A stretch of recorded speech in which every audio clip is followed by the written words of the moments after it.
So as you can see, this is it all mixed together. And then you're going to take a pot and you're going to put the olive oil in the pot. And then just wait for it to get hot enough that when you put the flour in, it's going to like sizzle. And if you're wondering how much oil, 3 tablespoons of olive oil. I think I have a little more than that in here. But you should have at least 3 tablespoons. And so when this is hot enough that you can put the flour in, then you're going to stir it.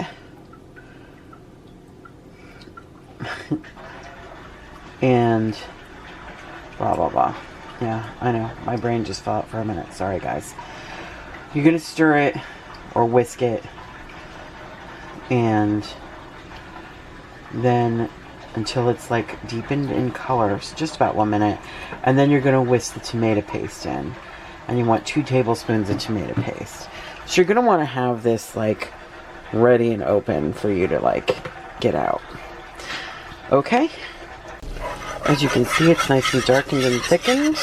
And now we're going to add some tomato paste. Then you're going to want to slowly pour in the chicken broth. You can see this is all thickened. That's 2 cups of chicken broth that you're going to want to whisk in. Make sure every little bit is whisked in. And then after that, you're going to want to simmer it for about 5 to 7 minutes until the sauce is thickened. And you're going to want to whisk it every few minutes. So as you see, I got this simmering now. To get it simmering, you want to bring the heat up a little bit. And then once it starts getting going, to lower it down below medium. So like a medium-low. And then you're just going to want to whisk it every so often. And then you're going to do this for about 5 to 7 minutes. And then you're going to have a beautiful enchilada sauce. Nice, huh? I almost forgot, at the end of this, after it's simmered and thickened, you want to add a teaspoon of apple cider vinegar. And it just gives that perfect flavor. If you want to, you can add a little more salt and pepper or some hot sauce. If you want it to be a hotter enchilada sauce, that's up to you. So now we're going to start work on making the filling. The first thing we're going to do is take 2 medium to large size sweet potatoes and cook them up however you like to. I peel them, put them in the air fryer. Some people like to steam them, some people like to put them in the microwave, whatever you want to do. Just, you know, take the peel off either before or after and chop up your sweet potatoes. And to this, the sweet potatoes, I'm going to add a can of rinsed black beans and a 1/2 cup of salsa. Whatever salsa you like, make your own salsa, buy salsa, whatever. You mix all of this together and it will be your filling for the enchiladas. If you want to, you can add a little cheese now so that there's cheese in the enchiladas too. I like to do that, so I'm going to add a little cheese. So this is how your filling looks. And now you just have to put it all together. Now, there are a couple different ways you can assemble these.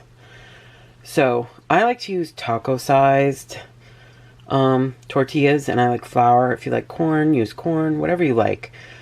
So you're going to want, there's 2 ways you could do this, though, with the tortillas. You can heat them up a little bit and put the filling in, or you can just do it regular. If you heat them up first, they'll be a little less soggy. So, and a little more crisp.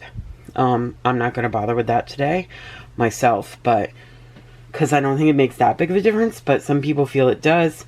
If you want a little bit more of a crisper enchilada, then heat them up first before putting the filling in. This might be a little bit of an overload.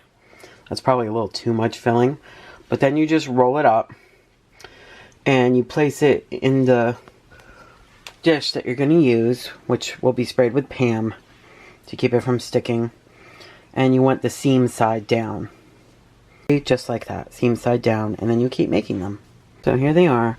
You might have some leftover filling, and that's okay, because you can freeze it and use it another time. There's probably enough filling here to make another whole 6 enchiladas.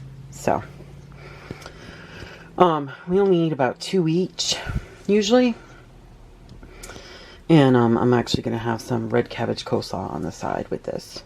So now we want to pour the enchilada sauce over all of this. And then cheese. And then we're going to put it in the oven. There's the sauce. And then we're just going to put the rest, another 4 ounces of cheese on this. I put 4 ounces in the filling, and I'm going to put 4 ounces on top. So here it is. You put in at 350 for 25 minutes. If you want the cheese to be a little more browned, you could do 35 minutes instead of 25, but 25 is usually just fine. Donde lo llame. Last of all, you plate it. You got the enchiladas, my red cabbage coleslaw, and some avocado, a little sour cream on the enchiladas. Yum yum. I hope you enjoyed this video. Please share, subscribe, and give this video a thumbs up if you like it. And always remember to be kind, even if there's not enough enchiladas.